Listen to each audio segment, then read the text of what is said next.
风气 Learn about another voice and culture of Taiwan with We Love Hakka.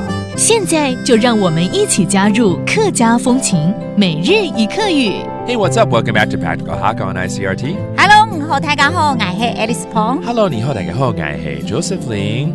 这个月呢，我们要教什么呢 ？Again， 跟人的一些反应有关，比如说抱在一起。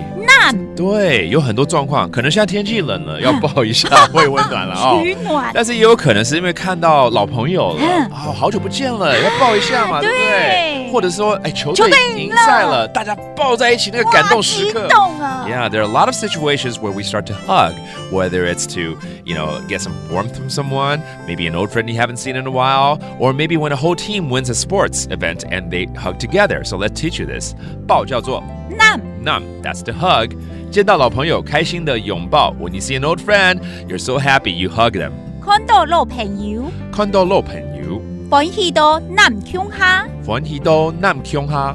And again, like I said, when a team wins an event, all the athletes would probably hug together. 球隊贏了，隊員都激動地抱在一起。口水揚咧，口水揚咧，雖然聽到啲毛誒，雖然聽到啲毛誒，南腔下，南腔下。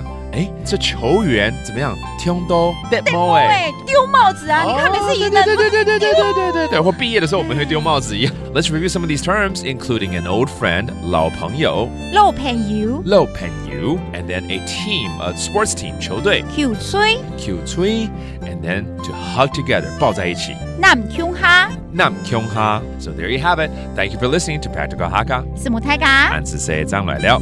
客家風情由客家委員會監製。 We Love Hakka has been brought to you by the Hakka Affairs Council.